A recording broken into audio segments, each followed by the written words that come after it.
Comment ne plus être résident fiscal en France si justement suite aux résultats des élections législatives, vous souhaitez faire votre exit fiscal? Alors on vous a fait un petit tuto dernièrement sur toutes les règles à connaître, mais nous aujourd'hui on va se focaliser sur les règles de l'article 4B du CGI et qu'est-ce qui conditionne d'être résident fiscal en France au sens du droit national en France. Donc sans même regarder l'application des conventions fiscales et comment déterminer sa résidence fiscale unique s'il y a un conflit de résidence entre la France et le pays où vous souhaitez vous expatrier. Donc, pour savoir comment être résident fiscal en France et où ne plus être résident fiscal en France, effectivement, il faut savoir que c'est l'article 4B du Code général des impôts qui fixe les conditions pour être résident fiscal en France. Et il n'y a pas cette question qu'on entend souvent ressortir, qu'il faut passer plus de 183 jours à l'étranger pour ne plus être résident fiscal. Donc il faut vraiment faire attention à cette erreur. Ce qu'il faut retenir, c'est qu'il y a en fait 3 conditions qui peuvent vous permettre d'être considéré comme résident fiscal en France.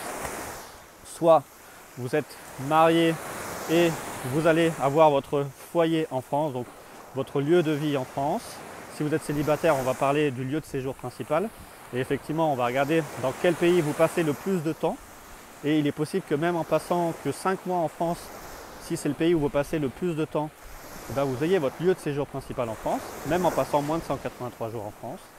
Ou alors, si vous avez votre activité professionnelle principale en France, et là il faut faire attention à tous ceux qui ont des mandats de gérant, de dirigeant d'une société en France, même s'ils vivent à l'étranger, que l'administration fiscale a très souvent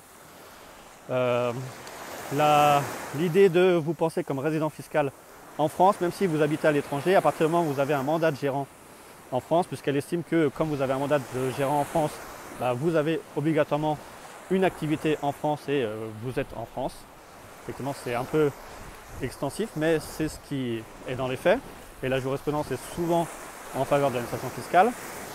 Et enfin, ce qu'on entend souvent parler, la question du centre des intérêts économiques.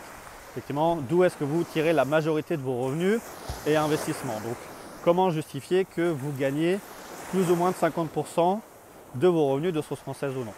Donc finalement, pour ne pas être résident fiscal en France, au sens du droit national, même s'il faudra quand même bien sécuriser votre résidence fiscale à l'étranger, et notamment sur les questions d'assujettissement à l'impôt, sur les questions de détermination de la résidence fiscale en application de la convention fiscale, si elle existe.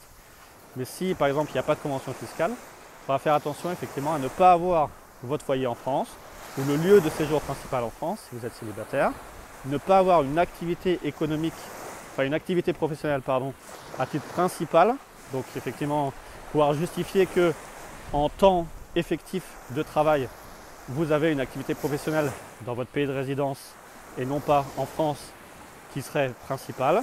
Et enfin, où est-ce que vous pouvez justifier que vous tirez la majorité de vos revenus et si possible pas de la France. Donc vous voyez, il y a ces 3 conditions qui peuvent vous permettre de rentrer comme résident fiscal en France.